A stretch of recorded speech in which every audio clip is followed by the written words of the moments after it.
اعوذ باللہ من الشیطان الرجیم بسم اللہ الرحمن الرحیم قل اندعو من دون اللہ ما لا ينفعنا ولا يضرنا ونرد على اعقابنا بعد اذ هدانا اللہ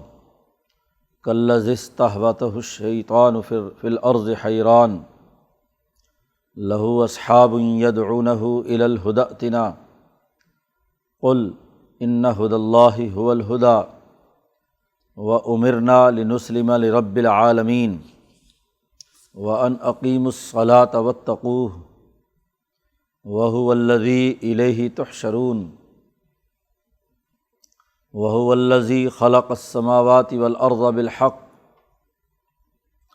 ویوم یقول کن فیکون قولہ الحق وَلَهُ الْمُلْكُ يَوْمَ يُنفَخُ فِي الصُّورِ عَالِمُ الْغَيْبِ وَالشَّهَادَةِ وَهُوَ الْحَكِيمُ الْخَبِيرُ وَإِذْ قَالَ إِبْرَاهِيمُ لِأَبِيهِ آزَرَ أَتَتَّخِذُ أَصْنَامًا آلِهَةً إِنِّي أَرَاكَ وَقَوْمَكَ فِي ضَلَالٍ مُّبِينٍ وَكَذَلِكَ نُرِي إِبْرَاهِيمَ مَلَكُوتَ السَّمَاوَاتِ وَالْأَرْضِ وَلِيَكُونَ مِنَ الْمُوقِنِينَ فَلَمَّا جَنَّ عَلَيْهِ اللَّيْلُ رَأَىٰ كَوْكَبًا قَالَ هَٰذَا رَبِّي فَلَمَّا أَفَلَ قَالَ لَا أُحِبُّ الْآفِلِينَ فَلَمَّا رَأَى الْقَمَرَ بَازِغًا قَالَ هَٰذَا رَبِّي فَلَمَّا أَفَلَ قَالَ لَئِن لَّمْ يَهْدِنِي رَبِّي لَأَكُونَنَّ مِنَ الْقَوْمِ الضَّالِّينَ فَلَمَّا رَأَى الشَّمْسَ بَازِغَةً قَالَ هَٰذَا رَبِّي هَٰذَا أَكْبَرُ فَلَمَّا أَفَلَتْ قَالَ يَا قَوْمِ إِنِّي بَرِيءٌ مِّمَّا تُشْرِكُونَ إِنِّي وَجَّهْتُ وَجْهِيَ لِلَّذِي فَطَرَ السَّمَاوَاتِ وَالْأَرْضَ حَنِيفًا وَمَا أَنَا مِنَ الْمُشْرِكِينَ وحاجہ قومہ قال اتحاجونی فی اللہ وقد ہدان ولا اخاف ما تشرکون بہ الا ان یشاء ربی شیئا وسع ربی کل شیء علما افلا تتذکرون وکیف اخاف ما اشرکتم ولا تخافون انکم اشرکتم باللہ ما لم ینزل بہ علیکم سلطانا فأی الفریقین احق بالامن ان کنتم تعلمون الذین آمنوا ولم یلبسوا ایمانہم بظلم اولئک لہم الامن وہم مہتدون صدق اللہ العظیم۔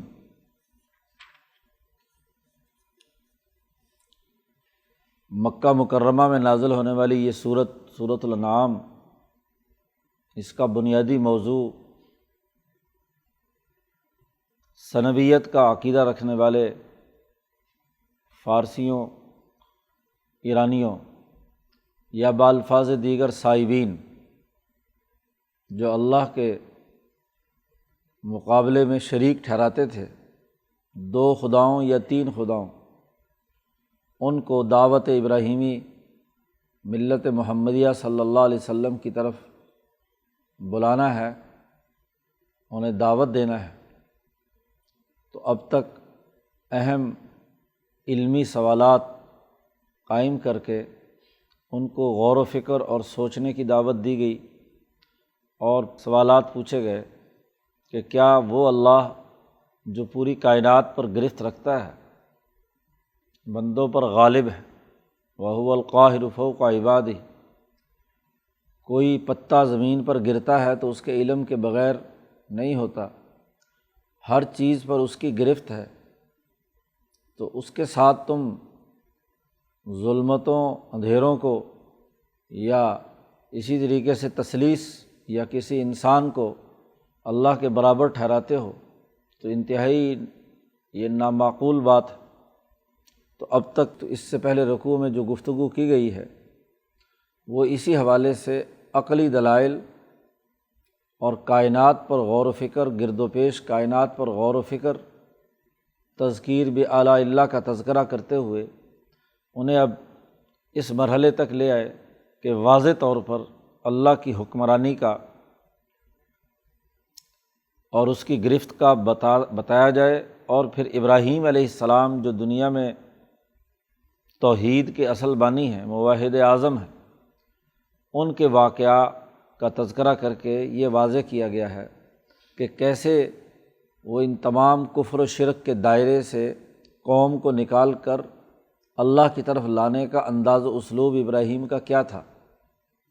تو ابراہیمی تحریک کی جو اصل دعوت ہے، حنیفیت اور ذات باری تعالیٰ کے ساتھ تعلق، اس کو ابراہیم علیہ السلام کے ایک واقعے کے ضمن میں یہاں بیان کیا جا رہا ہے۔ سب سے پہلے تو نبی اکرم صلی اللہ علیہ وسلم سے کہا جا رہا ہے کہ آپ ان کے سامنے اس حقیقت کو رکھیے، قل،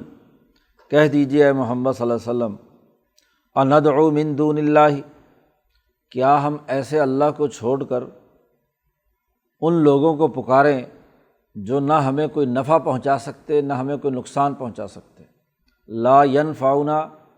ولا یضرنا، وہ پتھر کے جو بت جو تم نے بنائے ہیں، یا اہرم و یزداں کا جو تم تصور رکھتے ہو، یہ جو تثلیث کے جو عقائد تمہارے ہیں، کیا ان کو ہم خدا مان لیں؟ ایسے خدا کو چھوڑ کر، جس کا پیچھے پورا تعارف کرایا گیا، ان کو مانیں جو نہ خود اپنے سے مکھی اڑا سکتے، نہ کوئی کسی کو فائدہ پہنچا سکتے، نہ کسی کو نقصان پہنچا سکتے۔ وَنُرَدُّ عَلَىٰ أَعْقَابِنَا، اور ہم اپنی ایڑیوں کے بل لوٹ جائیں، جہاں ہم پہلے کفر و شرک میں یہاں کی اقوام مبتلا تھی، اللہ نے ہدایت دی ہمیں، بعد اذ ہدانا اللہ، اس کے بعد کہ اللہ نے ہمیں ہدایت دے کر ایک سچا اور سیدھا راستہ اور صحیح نظریہ دے دیا، اس کو چھوڑ کر تمہاری دعوت پر ہم دوسری طرف لوٹ جائیں۔ مکے کے کچھ مشرکوں نے یہ دعوت دی تھی مسلمانوں کو کہ واپس آ جاؤ، اپنے گھر واپسی کر لو، تو یہ واپسی کی دعوت دے رہے ہو تم، تو ذرا سوچو اور بھلا غور و فکر کرو کہ جو بت کوئی نفع نہیں پہنچاتے، کوئی نقصان نہیں پہنچا سکتے، ہم اللہ کو چھوڑ کر ادھر آئیں، اور پھر خاص طور پر ایسے موقع پر کہ جب اللہ نے ہمیں ہدایت دے دی، سیدھے راستے پر ہیں، تو اب ہم الٹے پاؤں دوسری طرف آئیں۔ اور عربوں کی غیرت کی یہ خلاف بات ہے کہ وہ کوئی اقدام اٹھا لیں، بات صحیح اور سچی کھری انہیں سمجھ میں آ جائے تو وہ پھر واپس لوٹیں، الٹے پاؤں جائیں۔ کالذی استہوتہ الشیطان فی الارض حیران، ایک مثال دے کر بات سمجھائی کہ جیسے کوئی آدمی جنگل میں، بیابان جنگل میں سفر کر رہا ہے، اور اس کے ساتھ ایسے رفقا رفیق ہیں جو راستہ جانتے ہیں، تو ایسے دشوار گزار راستوں سے جب لوگ گزرتے تھے تو کوئی نہ کوئی ہادی یا خریت مقرر کرتے تھے کہ جو راستہ بتائے، راستے کے نشیب و فراز سے واقف ہو، وہاں جو خوفناک چیزیں ہیں ان سے بچا کر منزل مقصود تک پہنچا دے۔ تو ایسا آدمی جس کے ساتھی ہوں جو ہدایت کی طرف، سچے راستے، سیدھے راستے کی طرف اسے بلا رہے ہوں، لیکن عربوں میں مشہور تھا کہ جس آدمی کے اوپر جن لپٹ جائے یا کوئی شیطان مسلط ہو جائے تو وہ بچلا دیتا ہے صحیح اور سیدھے راستے سے، دماغ پر ایسا اثر ہوتا ہے کہ وہ سیدھے راستے کو چھوڑ کر وہ جو شیطان مسلط ہوا ہے وہ کہیں ادھر ادھر لے جاتا ہے۔ اب حالانکہ اس کے ساتھی اسے پکار بھی رہے ہوتے ہیں، لیکن وہ چونکہ اپنے آپ میں نہیں ہوتا، جنون کی سی کیفیت اس پر طاری ہو جاتی ہے، تو وہ کبھی ادھر بھٹکتا ہے کبھی ادھر بھٹکتا ہے، منزل مقصود تک پہنچنے کا عمل نہیں رہتا۔ تو اللہ پاک نے مثال دی کالذی، اس آدمی کی طرح کہ استہوتہ الشیطان، کہ شیطان نے اسے راستہ بھلا دیا، غلط راستے پر ڈال دیا، فی الارض، جنگل اور زمین میں، حیران، اور ایسا راستہ بھٹکایا اسے کہ وہ حیرانی اور پریشانی کی حالت میں ہے، راستہ تلاش بھی کرنا چاہتا ہے لیکن سیدھے راستے پر چل بھی نہیں رہا۔ شیطان اور جن ایسا مسلط ہو گیا کہ اس کو ادھر ادھر بھٹکا رہا۔ تو کیا اس بے وقوف اور پاگل آدمی کی طرح جس پر شیطان مسلط ہو جائے اور وہ زمین میں جنگل میں حیران و پریشان ادھر ادھر پھر رہا ہو، تو کیا اس کی طرح ہم بن جائیں؟ اگر ہم اللہ کو چھوڑ کر تمہارے بتوں اور تمہارے ان غلط چیزوں کی طرف متوجہ ہوں، ان کی دعوت کو قبول کریں، تو اس کا مطلب تو یہ ہے کہ ہم نے کیا ہے، اس آدمی کی طرح ہے، پاگل ہو گیا جو جنگل میں اور وہ راستے سے بھٹک گیا، اور پھر معاملہ آگے یہ بھی ہو کہ لہو اصحاب، اس کے ساتھی بھی ہوں، رفیق سفر ہوں جو راستہ جانتے ہیں، یدعونہ الی الہدی ائتنا، وہ ہدایت کی طرف بلاتے ہوئے اس کو کہیں ایتنا، ہمارے پاس آ جا۔ ان کی آوازیں بھی ان کو سنائی دے رہی ہوں، وہ ان کو بار بار بلا بھی رہے ہوں کہ آؤ ہمارے ساتھ، لیکن جب جنون طاری ہوتا ہے، حیران و پریشان کی حالت میں ہے، تو اسے وہ آواز بھی سنائی نہیں دیتی، اور اگر سنتا بھی ہے تو عقل کام نہیں کرتی۔ تو کیا ایسے پاگلوں کی طرح ہم ہو جائیں؟ اب ہمارے پاس تو رفیق حضرت محمد مصطفیٰ صلی اللہ علیہ وسلم ہیں، انہوں نے ہمیں سیدھا راستہ دکھا دیا ہے، اب ہم ہدایت یافتہ ہیں، بالکل منزل مقصود تک پہنچیں گے، تو اب ہم تمہارے کہنے پر اس جس پر شیطان مسلط ہوتا ہے ایسے پاگل پن کا دورہ اپنے اوپر ڈال لیں اور پھر واپس ادھر ادھر گھومتے پھرتے رہیں؟ ذرا سوچو، غور و فکر کرو۔ اپنی عام زندگی میں تم زمین میں جنگل میں ایسے پاگل ہونے والے کو، حیران ہونے والے کو وہیں چھوڑ کر آگے نکل آتے ہو۔ جی، لوگ کہتے ہیں بے وقوف ہو گیا، پاگل ہو گیا، کوئی جن چڑھ گیا، تو تم مشرکین مکہ اس کو جن چڑھانے کی بات اپنی طرف سے کرتے ہو، تو کیا تمہارے اوپر نہیں جن چڑھا ہوا؟ تم جو کفر اور ظلم کرتے ہو، تو تمہاری مثال بھی تو ایسی ہے نا، تو کیا ہم تمہارے ساتھ شامل ہو جائیں ان پاگلوں کے ساتھ؟ اب یہاں ان کو دو ٹوک اعلان کر دیجئے، قل، آپ ان سے کہہ دیجئے محمد صلی اللہ علیہ وسلم، ان ھدی اللہ ھو الھدی، ہدایت کا سیدھا راستہ وہی ہے جو اللہ نے مقرر کیا ہے، ہدایت وہی ہے، اور وَأُمِرْنَا لِنُسْلِمَ لِرَبِّ الْعَالَمِينَ، اور ہمیں حکم دیا گیا ہے کہ ہم رب العالمین کی فرما برداری کریں، ہم اسلام لائیں اس رب کے لیے جو عالمین، پورے جہان والوں کا رب ہے، اس کے تابع رہنے کا ہمیں حکم دیا گیا ہے۔ تو جب راستہ بھی یہی ہے اور کوئی راستہ نہیں ہے، باقی تو سنگلاخ پہاڑیاں ہیں، گھنے جنگل ہیں، اس میں خطرناک جانور ہیں، سانپ بچھو اور پتہ نہیں کیا کیا۔ اب یہ ایک سڑک اور شاہراہ ہمیں ہدایت کی ملی ہے، تو اس ہدایت کے راستے پر ہم چل رہے ہیں، اور ہمیں حکم دیا گیا کہ اسی پر چلنا ہے۔ جب کسی خوفناک جنگل سے نکلنا ہو اور جو راستہ چل رہا ہو، تو لوگ یہی ہدایت کرتے ہیں کہ بھئی اس راستے کو نہیں چھوڑنا، اس راستے پر رہو گے تو ادھر ادھر کی خوفناک چیزوں سے محفوظ رہو گے، اور اگر راستے سے ادھر ادھر کوئی پکڑنڈیوں پہ نکل گئے تو پھر کیا ہے، کسی نہ کسی شیطان کا لقمہ بن جاؤ گے، وہ جانور کوئی ہڑپ کر جائے گا تمہیں۔ اس لیے حضور صلی اللہ علیہ وسلم نے ایک سیدھی لکیر کھینچ کر ہدایت کا راستہ واضح کیا، صراط مستقیم، اور کچھ لکیریں ادھر ادھر دونوں طرف کھینچ کر کہا کہ یہ وہ پگڈنڈیاں ہیں جو اس راستے سے گمراہ کر کے ادھر ادھر شیطانوں کی طرف لے جاتی ہیں۔ تو سیدھا راستہ یہی ہے، اس راستے پر ثابت قدمی سے آگے بڑھو گے تو منزل مقصود تک پہنچ پاؤ گے۔ ہمیں جو رب العالمین نے حکم دیا ہے اپنی فرما برداری کا، ان میں ایک حکم یہ ہے کہ وَأَنْ أَقِيمُوا الصَّلَاةَ، ہمیں حکم دیا گیا ہے کہ نماز قائم کرو، وَاتَّقُوهُ، ہمیں حکم یہ دیا گیا ہے کہ اللہ سے ڈرتے رہو، تو ہمیں تو اس کی پابندی کرنی ہے۔ وَهُوَ الَّذِي إِلَيْهِ تُحْشَرُونَ، اور وہی اللہ ہے جس کے سامنے تم تمام کو جمع ہونا ہے۔ ہمیں یہ بھی بتلایا گیا کہ آخر میں ہماری حاضری ہونی ہے، اور ہم سے ہمارے کاموں کی کارکردگی رپورٹ طلب کی جائے گی کہ کیا کر کے آئے، صحیح کام کیا، صحیح سیدھے راستے پر چل کر آئے، یا ادھر ادھر کیا ہے، شیطان کی طرف متوجہ ہو گئے۔ تو کیا ہم اللہ کو جو پوری کائنات پر گرفت رکھتا ہے اس کو چھوڑ کر ایسے گمراہ پاگلوں کی طرف متوجہ ہو جائیں جن پر کوئی شیطان اور جن مسلط ہے۔ پھر اللہ کا تعارف کرایا، وَهُوَ الَّذِي خَلَقَ السَّمَاوَاتِ وَالْأَرْضَ بِالْحَقِّ، اللہ وہ ہے جس نے آسمان اور زمین دونوں پیدا کیے حق کے ساتھ۔ جی شروع صورت میں بھی یہی دعویٰ کیا گیا تھا، الحمدللہ الذی خلق السماوات والارض بالحق۔ وہاں بھی آسمان و زمین کی پیدائش اور تخلیق کے بعد وجعل الظلمات والنور، ظلمتیں اور اندھیرے بھی اسی نے پیدا کیے ہیں۔ تو اب عقلی دلائل کا دائرہ مکمل ہوتا ہے،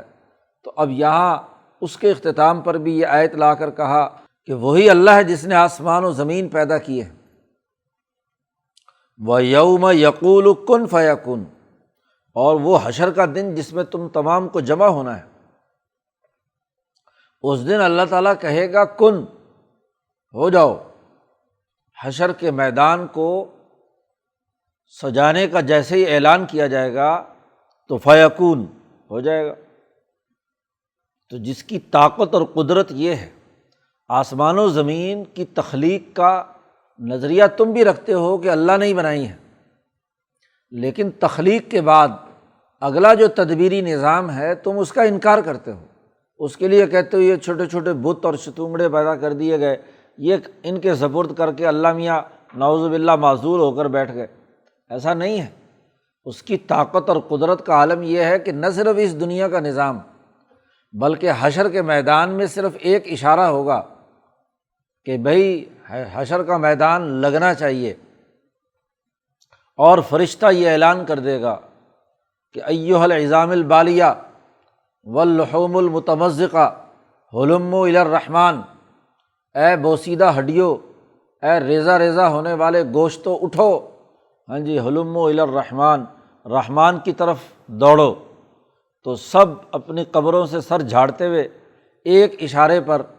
ہاں جی، چاہے نہ چاہیں، مسرعین، دوڑتے ہوئے، چھلانگیں مارتے ہوئے اپنے اپنی قبر سے نکلیں گے، اور شام کے جس علاقے میں میدان حشر سجے گا وہاں پہنچ رہے ہوں گے۔ تو کن فیکون، تدبیر کے نظام کا یہ عالم ہے، پوری کائنات پر اتنی گرفت ہے کہ ایک فرشتے کے اعلان پر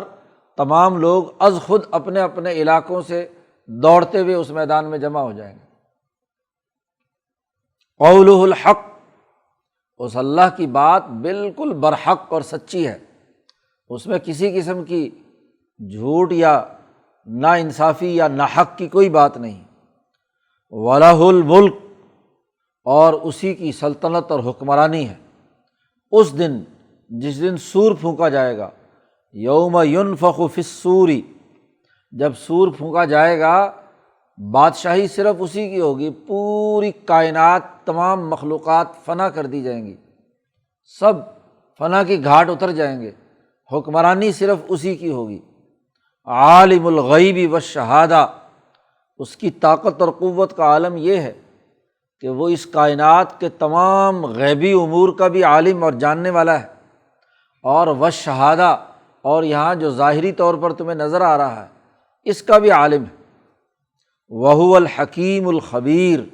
وہی اللہ بہت ہی حکمت والا اور بہت ہی جاننے والا ہے۔ تو کوئی چیز اس کے دائرہ حکمت سے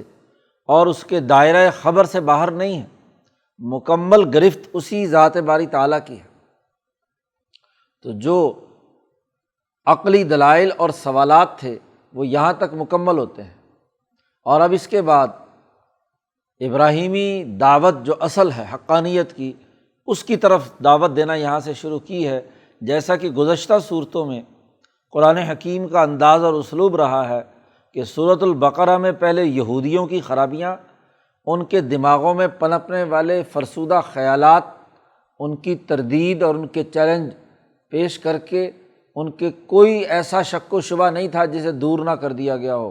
پونے پارے تک یہ بات کہنے کے بعد کہا تھا کہ ابراہیم کو ہم نے امام انسانیت بنا کر بھیجا ہے اور ان کی دعوت کو تمہیں قبول کرنا ہے۔ اسی طرح سورۃ آل عمران میں عیسائیوں کی خرابیاں بیان کرنے کے بعد ابراہیم علیہ السلام کی دعوت کہا تھا، ملت ابراہیم حنیفہ کی طرف تم متوجہ ہو، جی، فاتبعوا ملت ابراہیم حنیفا۔ یہی باقی اگلی 2 صورتوں میں قرآن حکیم کا انداز اور اسلوب رہا ہے۔ اب چونکہ سائبین کو جو یہودی، مشرک اور عیسائی نہیں ہیں، باقی اقوام عالم کے نمائندے جو دنیا بھر میں پھیلے ہوئے ہیں اور وہ اللہ کے مقابلے میں دوسرے خداؤں کا عقیدہ رکھتے ہیں، اب انہیں ان کے جتنے شکوک و شبہات ممکنہ طور پر تھے وہ اب تک مکمل کرنے کے بعد ابراہیم کی طرف دعوت دی گئی ہے۔ اور ابراہیم علیہ السلام کا وہ واقعہ جس میں خاص طور پر وہ بابل میں ابراہیم سے پہلے کی جو شرک اور کفر کی حالت تھی، اس منظر نامے میں ابراہیم نے کیسے لوگوں کو نکال کر توحید کی طرف متوجہ کیا، تو اس واقعے کو خاص طور پر یہاں اس صورت میں بیان کیا گیا، کیونکہ یہ سب ستارہ پرست ہیں، یا تو فلکیات کو ماننے والے تھے یا آتش پرست تھے، دنیا کی طاقتوں اور قوتوں جن سے یہ خوف زدہ رہتے تھے، ان سے نکالنے کا بہترین طریقہ ابراہیم علیہ السلام نے بیان کیا تھا، لہذا وہ واقعہ یہاں بیان کیا جا رہا ہے۔ وَإِذْ قَالَ ابراہیم، یاد کیجئے کہ جب ابراہیم علیہ السلام نے اپنے باپ سے کہا تھا، باپ حکمران ہے، ریاست ہے، ابراہیم علیہ السلام ان کا بیٹا نوجوان ہے، وہ اپنے حالات کا جائزہ لینے کے بعد ابراہیم نے کچھ سوالات اپنے باپ سے اور بلکہ پوری قوم سے کیے، مجمع جمع ہو گیا، اور وہاں ابراہیم علیہ السلام نے جو ان کے دماغوں میں ستارہ شناسی اور اس کی بنیاد پر ستاروں کو خدا ماننے، سورج، چاند، ستاروں کو، تو ان کے بارے میں عقلی بنیادوں پر ان سے سوالات کر کے پھر اللہ تبارک و تعالیٰ کی توحید کی دعوت دی ہے۔ قرآن حکیم کہتا ہے وَإِذْ قَالَ إِبْرَاهِيمُ لِأَبِيهِ آزَرَ، ابراہیم علیہ السلام نے اپنے باپ آزر سے کہا أَتَتَّخِذُ أَصْنَامًا آلِهَةً، کیا تو ان بتوں کو جو بے جان ہیں ان کو تم خدا مانتے ہو؟ مجمع عام ہے، پوری قوم جمع ہے، اور باپ کو واضح کر رہے ہیں کہ کیا تم نے یہ بات کہی ہے، تم یہ چاہتے ہو کہ یہ بت جو ہیں جو کوئی کام کاج نہیں کر سکتے، ان کو تم نے خدا بنا لیا ہے۔ قرآن حکیم نے یہاں باپ کا نام آزر بیان کیا ہے، لیکن علم الانساب کے جتنے ماہرین بنی اسرائیل یا بنی اسماعیل کے رہے ہیں، انہوں نے ابراہیم کے والد کا نام طارق بیان کیا ہے۔ قرآن یہاں آزر استعمال کرتا ہے، تو یا آزر ان کا لقب ہے، یا جو وہاں حکمران ہوتا تھا ٹائٹل، جیسے زار کا ٹائٹل ہے، یا قیصر یا کسریٰ، تو بابل کی وہ حکمرانی جو ابراہیم علیہ السلام سے پہلے تھی، تو وہاں کے ہر حکمران کو اس ٹائٹل سے یاد کیا جاتا تھا، آزر کے ٹائٹل سے، تاکہ جو علم الانساب کے ماہرین ہیں اس کی رائے میں اور قرآن حکیم نے جو ذکر کیا ہے ان کے درمیان تطبیق پیدا ہو سکے۔ یا ہو سکتا ہے اس کا لقب ہو، اصل میں تو آزر ان کا جو بڑا بت تھا اس کا نام تھا، اب اس کے نام پر چونکہ بادشاہ اور حکمران جو ہے وہ بھی کیا ہوتا ہے، اس بڑے بت کی طرح ہی حکومت کر رہا ہوتا ہے، تو اس کو بھی خدائی اختیارات کا مالک سمجھتے تھے، تو اس کے لیے بھی یہ ٹائٹل استعمال کرتے ہوں گے۔ بہرحال قرآن نے باپ کا نام یہاں آزر لقب ہے یا نام ہے استعمال کیا ہے۔ تو ابراہیم نے اپنے باپ آزر سے کہا کہ کیا تم ان بتوں کو خدا مانتے ہو؟ واضح اور دو ٹوک انداز میں رائے دی، انی اراک و قومک، میں تمہیں بھی اور تمہاری قوم کو بھی واضح طور پر دیکھ رہا ہوں کہ تم گمراہی میں مبتلا ہو، فی ضلال مبین، سری گمراہی میں مبتلا ہو۔ عقل سے سوچو کہ تمہارے ہاتھ پاؤں تو حرکت کر رہے ہیں، انسان معزز ہے، اس کے اندر بڑی عزت اور شرف کی حالت ہے، وہ ایک ایسے پتھر اور بت کے سامنے سر جھکائے کہ جو کوئی نفع نقصان کا مالک نہیں ہے، ذرا عقل سے سوچو کہ کتنی بڑی گمراہی ہے۔ قرآن حکیم کہتا ہے کہ یہ رؤیت انی اراک، میں دیکھ رہا ہوں، یہ عقل و شعور اور یہ جو مستقبل بینی کی صلاحیت ابراہیم میں پیدا ہوئی، اس کی وجہ یہ ہے کہ کذالک، ایسے ہی نری ابراہیم ملکوت السماوات والارض، ہم ابراہیم علیہ السلام کو دکھا چکے تھے کہ آسمان اور زمین کا ملکوت کیا ہے۔ ایک آسمان و زمین کا ظاہر ہے جو سب کے سامنے ہے، جو کچھ آنکھوں سے مشاہدہ کیا جا سکتا ہے، اور یہ جو ظاہری کائنات نظر آ رہی ہے اس کے پیچھے ایک مخفی ڈائنامک سسٹم ہے۔ اس ڈائنامک سسٹم کو ملکوت کہا جاتا ہے، جو نظر تو نہیں آ رہا لیکن نظام وہی چلا رہے ہیں۔ اس فرشتے کو بھی اس لیے ملک کہا جاتا ہے کہ وہ نظروں سے اوجھل پورے سسٹم پر گرفت رکھتا ہے، اور بادشاہ کو بھی ملک اس لیے کہا جاتا تھا، اسی سے ملکوت سے ہی یہ ہے کہ وہ بھی اپنی حکمرانی میں ہر وقت تمام انسانوں کے سامنے تو موجود نہیں ہوتا، لیکن اپنی ریاست میں پس پردہ رہتے ہوئے ہی پوری انتظامیہ پر گرفت اسی کی ہوتی ہے۔ اس کے حکم کے بغیر کوئی بھی نہ کوتوال حرکت کرتا ہے، نہ کوئی اور فرد لین دین خرید و فروخت کر سکتا ہے۔ ہر جگہ اندیکھی طاقت حکومتی رٹ کی ہوتی ہے۔ حکمران کوئی ہر جگہ موجود ہوتا ہے لیکن اس کی حکومت اور اتھارٹی وہ ہر جگہ اپنا کام کر رہی ہوتی ہے۔ تو ملکوت کہتے ہیں مخفی نظام کو، توانائیوں کا وہ مخفی نظام جس سے یہ ظاہری کائنات چل رہی ہے۔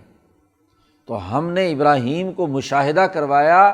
آسمان و زمین کے پورے مخفی نظام اور عجائبات عالم کا۔ انسان جو چیزیں نظروں سے اوجھل ہوتی ہیں ان کو یہاں فارسی والے اور اس خطے کے لوگ عجائبات میں شمار کرتے ہیں، اس لیے حضرت شیخ الہند نے یہاں ترجمہ عجائبات کا کیا کہ آسمانوں اور زمینوں کے وہ عجائبات جو نظروں سے تمہاری نظروں سے اوجھل ہیں، لیکن جس کی وجہ سے یہ آسمان و زمین کا پورا نظام چل رہا ہے، ہم نے ابراہیم کو وہ پورا دکھا دیا۔ انبیاء علیہم السلام کو جب نبوت دی جاتی ہے، بالخصوص مجددین انبیاء علیہم السلام، ان کو پوری کائنات کی سیر کرائی جاتی ہے، پوری کائنات کا مشاہدہ کرایا جاتا ہے۔ جیسے حضرت محمد مصطفیٰ صلی اللہ علیہ وسلم کو بھی معراج کی رات پوری کائنات کا مخفی نظام بتلایا گیا، جسے آپ اتھارٹی دے رہے ہیں۔ اللہ اپنا نبی بنا کر، رسول بنا کر، اتھارٹی دے کر بھیج رہا ہے، اس کو کائنات کا عالمگیر سسٹم اس نے مشاہدہ کیا ہوا ہو تو احکامات کو درست طریقے سے کیا ہے وہ سمجھ کر اس کا عمل درآمد کرانے کا ذمہ دار ہوتا ہے۔ کسی کو آپ کسی درجے کی بھی حکومتی نظم و نسق کی اتھارٹی دیں، کسی صوبے کا گورنر بنائیں، کسی وزیر اعلیٰ چیف منسٹر بنائیں، تو آپ کو پوری حکومت کے تمام پورے سٹرکچر کو اسے سمجھانا ہوگا، دکھانا ہوگا کہ اس پورے نظام کی ہائرارکی کیا ہے، یہ کس طریقے سے کام کر رہا ہے، اس میں کون کون سے شعبے ہیں، کہاں کہاں کیا ہو رہا ہے، اعمال کی جزا و سزا کا پورا سسٹم کیا ہے۔ تو جب تک آپ نہیں دکھاتے اس وقت تک کوئی ذمہ داری تو سپرد نہیں کی جا سکتی۔ اس لیے جب انبیاء علیہم السلام کو جس درجے کے وہ انبیاء ہوتے ہیں، سب سے اونچے درجے کے انبیاء علیہم السلام، خاص طور پر جو بانیان مذاہب ہیں، ان کو تو پوری کائنات کی تمام تر مخلوقات کے دائرے کا ادراک کروایا جاتا ہے۔ نری ابراہیم، ہم دکھانے لگے ابراہیم کو آسمان و زمین کا ملکوت،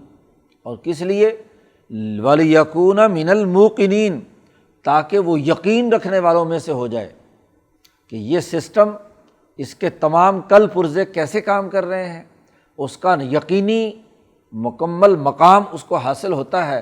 تبھی وہ کیا ہے صحیح طریقے سے ان احکامات کے عمل درآمد کی ذمہ داری کو پورا کر پائے گا۔ جسے بیچارے کو سسٹم کا ہی نہیں پتہ اور ذمہ داری دے دی جائے تو وہ بیچارہ کیا کرے گا؟ ادھر ادھر کے ٹامک ٹوئیاں مارے گا، سسٹم کے بارے میں معلومات نہیں، صحیح فیصلے نہیں کرے گا، یا جو حکم دیا جائے گا اس کو پورے طریقے سے عمل درآمد نہیں کروا سکے گا۔ تو اس لیے کہ ابراہیم کے اندر یقین پیدا ہو جائے، من الموقنین کہا ہے۔ اصل بات اللہ کی حکمرانی اور اس کے پورے سسٹم کے مشاہدے سے اس کا یقین پیدا ہو جانا، یہ اصل ایمان ہے۔ انبیاء علیہم السلام اس کی دعوت لے کر آتے ہیں کہ وہ علم الیقین سے لے کر حق الیقین اور عین الیقین تک پہنچے کہ اس یقین کو اپنی آنکھوں سے مشاہدہ کر لے۔ یقین کے 3 درجے ہیں۔ ایک یہ کہ ایک یقینی بات آپ کو معلوم ہوئی علم کے ذریعے سے، کسی نے معتبر ذرائع سے معلوم ہوا کہ جی فلانی بات ایسے ہوئی ہے یا واقعہ وقوع پذیر ہوا ہے، آپ نے خود نہیں دیکھا، تو آپ اس لیے یقین کرتے ہیں کہ جو اطلاع دینے والے ہیں وہ ذرائع باوثوق ہیں، علم جو ہے وہ صحیح اور درست ہے، یہ علم الیقین ہے۔ اب کس نے دنیا کے سارے ملک دیکھے ہیں؟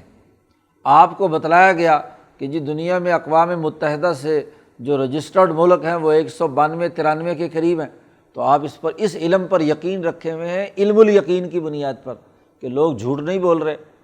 کس نے دنیا کا کوئی ملک دیکھا ہے؟ امریکہ دیکھا ہے، برطانیہ دیکھا ہے، ہر آدمی تو نہیں دیکھا۔ لوگوں کو پتہ چلا تو انہوں نے کہا کہ ہاں، علم سے پتہ چلا کہ ضرور یہ اس دنیا کرۂ ارض پر خطے ہیں،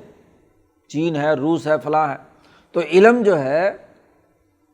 ایک باوثوق ذرائع سے حاصل ہوتا ہے۔ دوسرا اس سے اگلا درجہ ہے جس کو حق الیقین کہتے ہیں، کہ علم ہی نہیں، تمام منطقی دلائل اور تمام لوگوں کا اتفاق، اور کچھ وہاں سے لوگ جو ہے کوئی ویڈیو شیڈیو یا کوئی چیز لے کر آ گئے جس کے ذریعے سے آپ کے علم کا درجہ بڑھ گیا کہ آپ اس کی ضد کی کیفیت کو کسی بھی درجے میں قبول کرنے کے لیے تیار نہیں ہے۔ حق اور حق کے مقابلے میں ناحق، تو یعنی کوئی بھی علم کے اندر تو پھر بھی شک رہتا ہے کہ آنے والے نے کوئی پتہ نہیں اس میں کوئی ملاوٹ نہ کر دی ہو، یا کوئی علم کے اندر کوئی جھوٹ ووٹ نہ ہو، لیکن جب ہزاروں لاکھوں کروڑوں لوگ ایک بات کہہ رہے ہوں تو آپ اس کو مان لیتے ہیں۔ اور تیسرا درجہ یہ ہے کہ آپ وہاں پہنچ کر اس کو اپنی آنکھوں سے مشاہدہ کر لیں، یہ عین الیقین ہے، آنکھوں سے دیکھ لیں کہ بھائی یہ کام، یہ پروجیکٹ ایسے ہو رہا ہے، یہ کام اس طریقے سے ہے۔ یہ آخری درجہ ہے۔ انبیاء علیہم السلام اور جتنے ان کے سچے متبعین، صدیقین، شہداء اور اولیاء اللہ، علماء ربانیین ہیں، جب وہ اسی نبی کے راستے پر چلتے ہیں تو ان کو مشاہدے کا اور یقین کا وہی عالم ان کے اندر منتقل ہو جاتا ہے۔ جی وہ وہاں تک پہنچتے ہیں، مشاہدہ کرتے ہیں۔ جتنی استعداد ہوتی ہے، ظاہر نبی جتنی استعداد تو کسی امتی میں ہو نہیں سکتی۔ نبی کے مشاہدے کا سفر تو کان قاب قوسین او ادنیٰ، اللہ تعالیٰ کے ساتھ سلوک طے کرتے کرتے اللہ تک پہنچتے ہیں۔ بہت سدرۃ المنتہا سے بھی آگے، جہاں فرشتوں کے بھی پر جلتے ہیں، وہاں بھی جبرائیل بھی پیچھے رہ جاتے ہیں، وہاں محمد مصطفیٰ صلی اللہ علیہ وسلم پہنچ جاتے ہیں۔ تو وہ تو اعلیٰ ترین درجے کی استعداد ہوتی ہے۔ لیکن صحابہ اور اولیاء، صدیقین، جتنی اللہ نے استعداد رکھی ہے، اس استعداد کے مطابق مشاہدہ حق ان کے سامنے بڑھتا ہی چلا جاتا ہے۔ تو جب تک وہ پورے کائنات کے اس نظام کا جو خفیہ اور مخفی ڈائنامک سسٹم ہے، یؤمنون بالغیب کی کیفیت مکمل طور پر نہیں ہوتی، تو وہ دراصل عمل درآمد پورے طور پر نہیں کرا سکتے۔ یقین کی جو استقامت ہے وہ پیدا نہیں ہو سکتی۔ تو ابراہیم علیہ السلام کو ہم نے آسمان و زمین کا مکمل ملکوتی نظام دکھا دیا تاکہ وہ پورے مشاہدہ حق سے عین الیقین تک پہنچ جائیں یقینی طور پر۔ فلما جن علیہ اللیل رأى کوکبا، اب جب یقین کے اس اعلیٰ مقام پر تھے اور پوری قوم باپ سمیت وہ طرح طرح کے توہمات میں اور سورج چاند ستاروں کی پرستش کے اندر مبتلا تھی، تو اب ان کو سمجھانے کے لیے چاندنی رات ہے، مجمع جمع ہے، ابراہیم نے کہا سوال کیا ان سے، جب رات چھا گئی، ستارہ چمکتا ہوا دیکھا، خاص طور پر جس ستارے کی وہ قوم پرستش کرتی تھی وہ طلوع ہوا، تو ابراہیم نے اس پورے مجمع کو مخاطب کر کے کہا، ھذا ربی، یہ سوالیہ ہے کہ تم اس کو رب قرار دیتے ہو، تو کیا یہ میرا رب ہے؟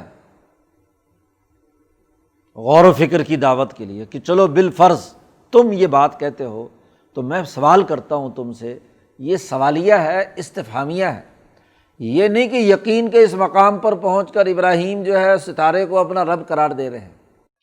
تو استفہام اور سوال کے طور پر پوری قوم کے سامنے سوال رکھ رہے ہیں کہ ھذا ربی فلما افلا، لیکن وہ ستارہ جیسے ہی غروب ہوا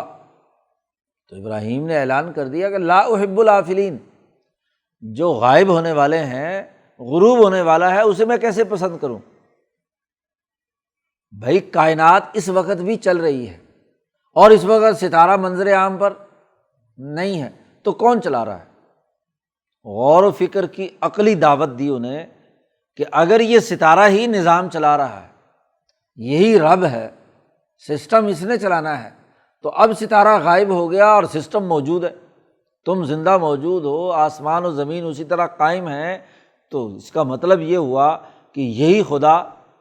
نہیں اور کوئی خدا ہے، تلاش کرو کوئی اور تمہارا خدا کہیں تمہیں ملے۔ اس کے بعد کچھ عرصے بعد فلما رأى القمر بازغا، جب سورج چاند کو چمکتے ہوئے دیکھا، وہ چمکتا ہوا چاند 14ویں رات کا طلوع ہوا۔ جب ستارہ طلوع ہوتا ہے تو چاند وغیرہ غائب ہوتے ہیں، اندھیری رات ہوتی ہے تو ستارے کی چمک دمک پورے فضا کو روشن کر دیتی ہے، لیکن جب چاند طلوع ہوتا ہے تو ستارے سارے غائب ہو جاتے ہیں۔ تو اب ستارہ تو غائب تھا، تو جب چاند پورے جوبن پر ہے، 14ویں رات کا چاند، تو سب قوم کو مخاطب کر کے کہا کہ ھذا ربی،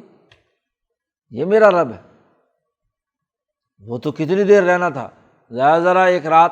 تو رات کے اختتام پر فلما افلا، جب وہ غائب ہوا تو اگلا پہلے کہا تھا لا احب الافلین، میں غائب ہو جانے والوں کو پسند نہیں کرتا، میری محبت کا مرکز تو ایسی شخصیت نہیں ہونی چاہیے جو محبت کرے اور پھر کیا ہے غائب ہو جائے۔ جس سے محبت اور عشق ہوتا ہے تو وہ تو کیا ہے ہر وقت حاضر رہتا ہے، تو یہ کیسا ستارہ ہے طلوع ہوا اور غائب ہو گیا، تو اس کو میں پسند نہیں کرتا۔ جب چاند غائب ہوا تو اس سے بڑھ کر اگلا جملہ کہا کہ لئن لم یہدینی ربی لأکونن من القوم الضالین، اگر میرے اصل رب نے، اللہ تبارک و تعالیٰ نے مجھے اگر ہدایت نہ دی ہوتی تو لأکونن من القوم الضالین، تو میں بھی کیا ہے گمراہ قوم میں سے ہو جاتا، میں اس چاند کو کیا ہے خدا مان لیتا۔ اب یہ چاند تو غروب ہو گیا اور کائنات پھر بھی قائم ہے، تو اس کا مطلب یہ ہے کہ کوئی اور خدا ہے جو اس کائنات کا نظام چلا رہا ہے، خالی چاند جو ہے وہ خدا نہیں۔ فلما رأى الشمس بازغۃ، پھر جب سورج کو چمکتے ہوئے دیکھا دوپہر کے وقت، تو ابراہیم نے مخاطب کر کے قوم سے کہا کہ اھذا ربی، یہ میرا رب ہو سکتا ہے، ھذا اکبر، شاید یہ ہو میرا رب اس لیے کہ بڑا ہے، ستارہ تو اتنا سا تھا، چاند اس سے بڑا تھا، اور یہ سورج جو ہے وہ اس سے بھی کیا ہے بڑا ہے، ھذا اکبر۔ لیکن شام کو وہ سورج صاحب بھی غائب ہو گئے، تو قال، ابراہیم نے کہا دیکھو غور و فکر کرو، یا قومی انی بریء مما تشرکون، میں بری ہوں اس سے جو تم شرک کرتے ہو۔ بھلا اب رات ہو گئی، سورج غائب ہو گیا، اب کائنات کا نظام کون چلا رہا ہے؟ کائنات تو موجود ہے۔ رات کو چاند کو ہو تو چاند بھی غائب ہو جاتا ہے، اور دن میں سورج کو ہو تو سورج بھی غائب ہو جاتا ہے، اور پھر بالفرض یہ کہو کہ سورج غروب ہوتے ہی چاند آ جاتا ہے، تو یہ بھی نہیں۔ ہر مہینے کی ہر تاریخ کو تو ایسا نہیں ہوتا، وہ جو اندھیری راتیں ہوتی ہیں وہاں کون نظام چلا رہا ہے؟ تو کوئی تسلسل نہیں ہے ان خداؤں میں، کوئی ایک نہیں ہے، جبکہ کائنات کا تقاضا تو یہ ہے کہ اس کے چلانے والا ایک محوری اور مرکزی طاقت ہو، اور باپ جو حکمران اور بادشاہ بھی ہے اس کو تو خاص طور پر بات سمجھانی مقصود ہے کہ دیکھو حکمران یا بادشاہ جیسے ایک ہوتا ہے تو رب بھی تو ایک ہونا چاہیے نا۔ اگر تمہارے ساتھ 2-3 اور بادشاہ 3 بیٹھے ہوئے ہوں یہاں، تو پھر کیا آپس میں لڑائی نہیں ہوگی، جھگڑا نہیں ہوگا؟ تو حکمرانی کی سیاست تقاضا کرتی ہے کہ ملک کا سربراہ یا حکمران یا چودھری جو ہے کسی علاقے کا، وہ ایک ہی ہوتا ہے، کئی نہیں ہو سکتے۔ تو ان تمام کے حالات کے تناظر میں ابراہیم نے کہا انی بریء مما تشرکون۔ جن جن چیزوں کو وہ خدا سمجھتے تھے، سورج گھر بنا رکھے تھے جہاں سورج کی پرستش کرتے تھے، کچھ لوگوں نے چاند گھر بنا رکھے تھے جہاں سے چاند کی کیا پرستش کرتے تھے، اور کچھ لوگوں نے ستاروں کے رصد گاہیں اور عمارتیں بنا رکھی تھی جہاں ستارے کا مشاہدہ کرتے تھے۔ تو ابراہیم نے ان تمام کو رد کر کے کہا انی وجہت وجہی للذی فطر السماوات والارض حنیفا، میں نے تو اپنے چہرے کو متوجہ کر لیا اس ذات کی طرف جس نے آسمان و زمین بنائے ہیں۔ آسمان و زمین بنانے والا ہی اس آسمان و زمین کا نظام چلانے والا ہے، تو میں تو اپنا مکمل رخ ادھر متوجہ کرتا ہوں، اور وما انا من المشرکین، اور میں مشرکین میں سے نہیں ہوں۔ واضح طور پر اپنے باپ کے سامنے حکومت کو ٹھکرا کر ابراہیم نے دلیری اور بہادری کا ثبوت دیتے ہوئے اپنا توحید کا اعلان کر دیا کہ میرا پورا وجود سر سے پاؤں تک اب متوجہ ہے اسی حق باری تعالیٰ کی طرف جو آسمان و زمین کی پیدائش کرنے والا ہے، اور اس معاملے میں میں بالکل یکسو ہوں، حنیفاً، حنیفیت کی کیفیت۔ میرے حاشیہ خیال میں، میرے دماغ کے کسی کونے قدرے کے اندر بھی اس حوالے سے کوئی شک نہیں ہے۔ حنیف وہ آدمی ہوتا ہے جو اپنے فکر و عمل میں یکسو ہو جائے، دوسری بات کا خیال تک بھی اس کے دماغ میں نہ ہو، اس سے علاوہ کوئی اور علم یا کوئی عمل اس کے پیش نظر نہ ہو، وہ حنیف ہے۔ اور جو آدمی اپنے کسی بھی کام یا پروجیکٹ پر یکسو ہوتا ہے وہی اچھا نتیجہ پیدا کر سکتا ہے۔ وہاں بیٹھ کر وہ ادھر ادھر کے خیالات کی طرف بھی متوجہ ہو تو ایک تو ویسے ہی دماغ خراب ہوتا ہے، نفسیاتی مریض بن جاتا ہے، کام کر رہا ہے دفتر میں اپنا اور دماغ میں دوسرے خیالات، گھر کے، ادھر کے، ادھر کے، فلانے، تو کام کیا خاک ہوگا؟ تو وہ تو دماغ پریشان تو ادھر لگا ہوا ہے۔ لیکن جو یکسو ہے اس نے اپنی تمام علمی، فکری، عملی قوتیں اسی کام کی طرف فوکس کر دی ہیں، تو وہ بہت اچھا اور عمدہ طریقے سے کیا ہے کام سر انجام پائے گا۔ تو حنیف ہو کر، یکسو ہو کر میں اللہ کی طرف متوجہ ہو گیا۔ وما انا من المشرکین، دوبارہ پھر اعلان کیا کہ میں مشرکین میں سے نہیں ہوں۔ خیالات کا انتشار میرے دماغ میں نہیں ہے، فکری الجھاؤ یا علمی یا عملی الجھاؤ وہ میرے سامنے نہیں ہے۔ پیچھے کہا گیا تھا کہ اولئک الذین ابسلوا بما کسبوا، یہ وہ لوگ ہیں جو اپنے ہی کاموں کے الجھاؤ میں پھنسے ہوئے ہیں۔ تو جو آدمی اپنے کرتوتوں کے الجھاؤ میں پھنسا ہوا ہو وہ کیا نتیجہ پیدا کرے گا؟ وہ تو سارا ہر وقت اس کا دماغ اسی کے تانے بانے میں مبتلا ہوگا، اس کے دماغ میں ایسا وائرس آیا ہوا ہے کہ وہ بار بار مختلف دماغی فائلیں کھول رہا ہے، بند کر رہا ہے، لیکن رزلٹ کچھ بھی نہیں۔ تو میں ایسا نہیں ہوں، وما انا من المشرکین۔ اب جیسے ہی توحید کا اور حقانیت کا ابراہیم نے قوم کے سامنے اعلان کیا، قرآن کہتا وحاجہ قومہ، اس کی قوم نے اس سے جھگڑا کرنا شروع کر دیا کہ ہمارے خداؤں کی توہین کرتا ہے، انہیں مارتا ہے، توڑتا ہے، وغیرہ وغیرہ، جھگڑا لڑائی شروع ہو گئی۔ ابراہیم علیہ السلام نے اعلان کیا تو حاجونی فی اللہ وقد ہدان، کیا تم مجھ سے اللہ کے بارے میں جھگڑا کرتے ہو حالانکہ اللہ نے مجھے ہدایت دی؟ یقین کہ جس مقام تک ابراہیم پہنچ چکے مشاہدہ حق سے کے ذریعے سے، تو اب وہاں ان کو کسی ڈر اور خوف کے معاملات ان کے سامنے نہیں ہیں۔ وہ فوری طور پر اعلان کرتے ہیں کہ اللہ نے جب مجھے ہدایت دے دی، کیا اللہ کے بارے میں مجھے کائنات کی تمام باتیں روشن ہو گئیں اور اس میں اللہ کی کار فرمائی سمجھ میں آ گئی، تو اس وجہ سے تم مجھ سے جھگڑتے ہو؟ تمہارا سورج تو صرف دن بھر میں توانائی بکھیرتا ہے، تمہارا چاند تو صرف رات بھر میں، اور وہ بھی چند راتوں میں چاندنی بکھیرتا ہے۔ تم جس ستارے کو پوجتے ہو وہ بھی مخصوص دنوں میں کیا ہے روشنی دیتا ہے، اور میرا خدا جو ہر وقت پورے 24 گھنٹے اول سے آخر ظاہر اور باطن تمام کے اندر پورا نظام کنٹرول کیے ہوئے ہے، یہ سورج اور چاند ستارے بھی اس کے سامنے سجدہ ریز ہوتے ہیں، اس سے اجازت طلب کرتے ہیں دنیا میں طلوع ہونے کے لیے، تو اس کی ہدایت کے بعد پھر تم مجھ سے اللہ کے بارے میں جھگڑتے ہو۔ ابراہیم نے بڑی دلیری اور بہادری سے پوری قوم کے سامنے اعلان کر دیا کہ وَلَا أَخَافُ مَا تُشْرِكُونَ بِهِ، میں قطعی نہیں ڈرتا ان تمام بتوں سے جن کو تم اللہ کا شریک ٹھہراتے ہو۔ ہاں إِلَّا أَن يَشَاءَ رَبِّي شَيْئًا، مگر میرا رب ہی مجھے کوئی تکلیف پہنچانا چاہے تو وہ الگ بات ہے۔ میں نے جب اللہ کے سپرد کر دیا اپنے آپ کو، تو میرا رب اگر کوئی چاہے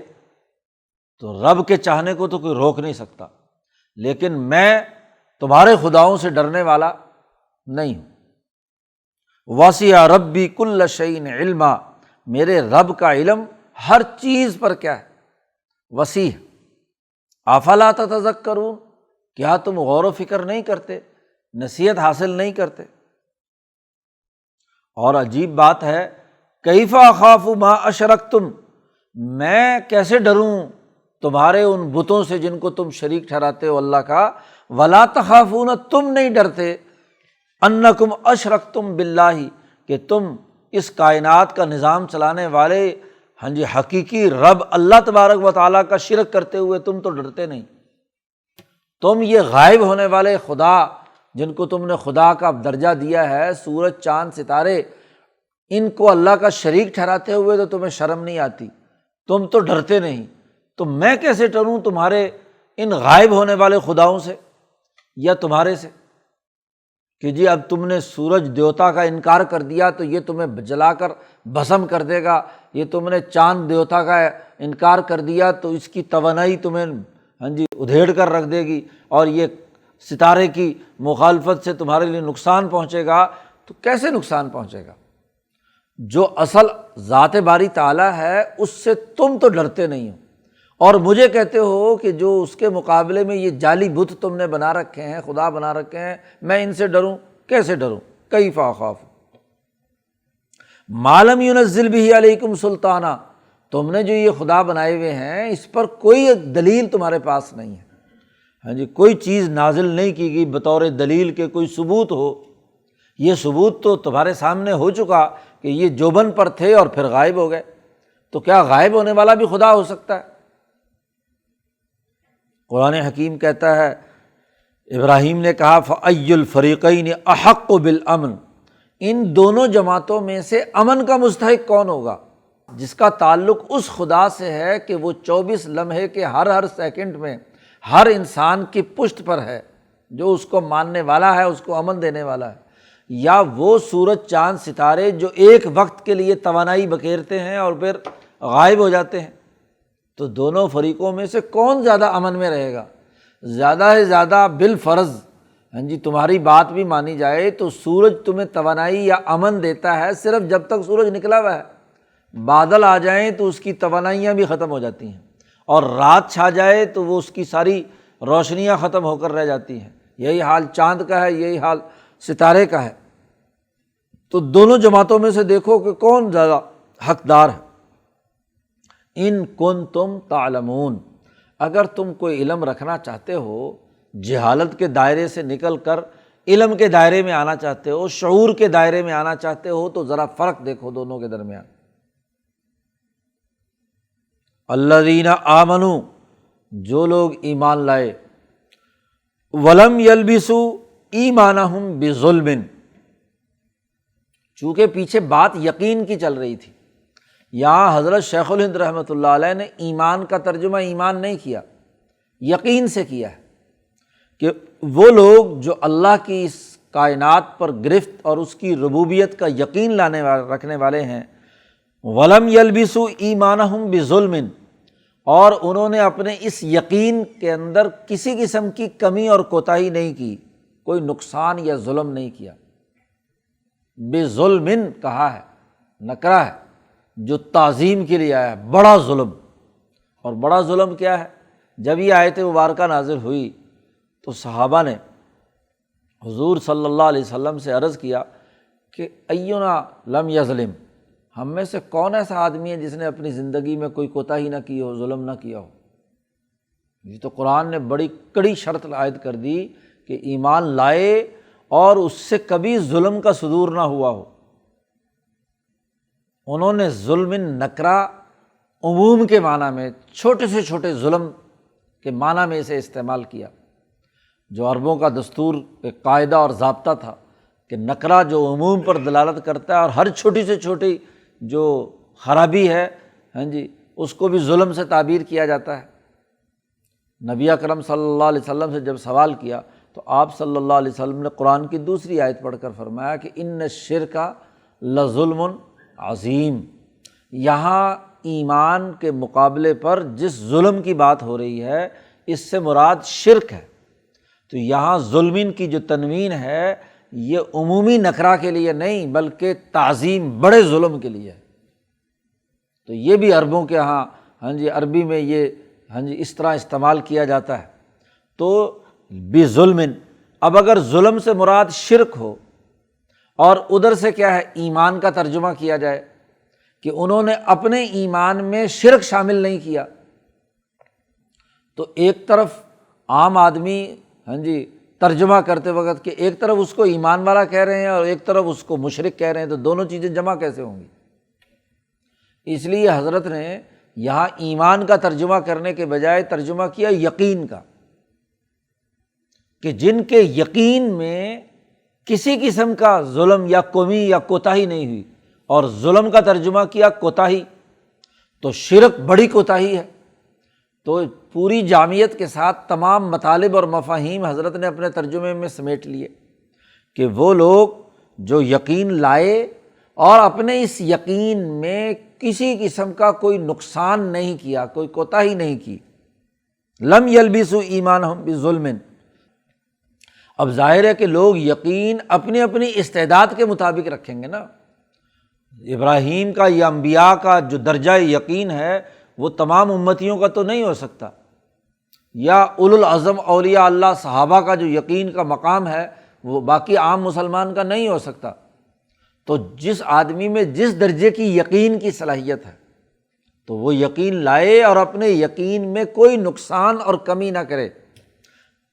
یعنی ایمان لانے میں، یقین میں کسی قسم کی کمی اس کے اندر نہ ہو۔ تو اولئک لہم الامن، وہی لوگ ہیں ان کے لیے امن ہے اور دل جمی کی بات ہے، وہی یکسوئی حاصل کر سکتے ہیں۔ آدمی پریشان ہو، ذہنی خیالات اس کے منتشر ہوں تو وہ امن میں نہیں ہوتا، خوف زدہ ہوتا ہے، ہاں جی، اس کا دل جمع نہیں ہوتا، دل خوف اور گھبراہٹ کے عالم میں ہوتا ہے، کبھی ادھر کبھی ادھر کبھی ادھر، یہ نہ ہو جائے وہ نہ ہو جائے، یہ دھڑکا وہ دھڑکا۔ لیکن قرآن کہتا ہے جو یقین کے مقام پر اللہ کے ساتھ اپنا علم الیقین، حق الیقین، عین الیقین کے یقین کے مقام تک پہنچ جاتا ہے، اس کو دل جمی نصیب ہوتی ہے، اس کو امن نصیب ہوتا ہے، چونکہ اس سے کوئی خوف نہیں ہوتا۔ قرآن نے وہاں ہاں جی ستاروں اور سورج کی پرستش وغیرہ کے ہاں جی رد میں قرآن نے وہاں بھی یہی ذکر کیا تھا کہ امن اسی سے ہوگا، حنیفیت تبھی پیدا ہوگی کہ انسان میں دل جمی ہو،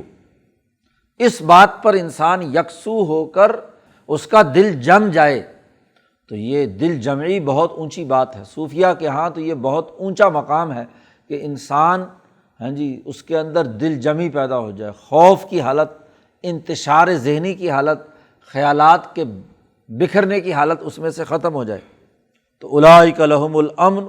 وہم مہتدون، دل جمی بھی ہو اور سیدھے راستے پر بھی ہوں، ہدایت یافتہ بھی ہوں، وہی سیدھے راستے پر ہیں جو اپنے یقین میں کسی قسم کی کوتاہی نہیں کرتے۔ اس لیے تمام صوفیہ کی جو محنت اور مشقتوں کا مرکز ہے وہ یقین کا سفر ہے، یقین کا سفر، سلوک، راستہ چلنا، تو دراصل یقین کے سفر پر گامزن ہونا ہے۔ اور حضرت شاہ عبد القادر صاحب رائے پوری کا جملہ ہے کہ اللہ تعالیٰ جسے توفیق دیتا ہے اسے ہی یقین حاصل ہوتا ہے۔ جی، آدمی اپنی محنت اور کوشش جاری رکھے، ذکر اذکار اور مشائخ کی صحبت جاری رکھے، تو ایک نہ ایک دن یقین اللہ پاک عنایت کرتے ہیں، لیکن یقین دینے کا اختیار بھی اسی کے پاس ہے۔ اللہ تعالیٰ جس کو پسند کرتا ہے اس کو یقین کی دولت سے نواز دیتا ہے، کوئی شک و شبہ ہاں جی اپنے پروگرام پر ان کے دل و دماغ میں نہیں آتا۔ تو یہ یقین ہی کی تو محنت ہے، اور یقین کی محنت ہی ایک نتیجہ پیدا کرتی ہے، اور یقین کی محنت میں یہ کوشش ہے کہ لم یلبسوا ایمانہم بظلم، اپنے اس یقین کے سفر میں کوئی کوتاہی وہ نہ کریں، تو ان کے لیے دل جمی ہے اور وہی ہدایت یافتہ ہیں۔ یہ توحید کا اعلیٰ ترین مقام ابراہیم علیہ السلام نے انسانیت کو ادھر دعوت دی، اس کی طرف کھینچا، اور ابراہیم کے بعد سے آنے والے تمام انبیاء علیہم السلام نے اسی توحید اور حنیفیت کی اس دعوت کے ذریعے سے ہی انسانی قلوب کو کھینچ کر ان میں دل جمی پیدا کی، یقین کا سفر طے کرایا۔ تو قرآن حکیم نے یہاں ابراہیم علیہ السلام کے واقعے کے ضمن میں توحید اور اللہ تبارک و تعالیٰ سے تعلق اور ربط اور یقین کی اعلیٰ ترین کیفیت کو اس رکوع میں بیان کیا ہے۔ اللہ تعالیٰ ہمیں قرآن حکیم کو سمجھنے اور اس پر عمل کرنے کی توفیق عطا فرمائے۔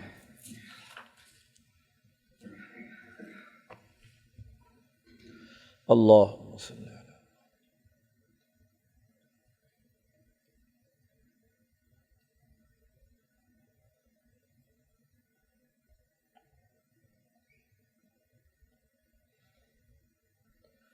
اجمعین۔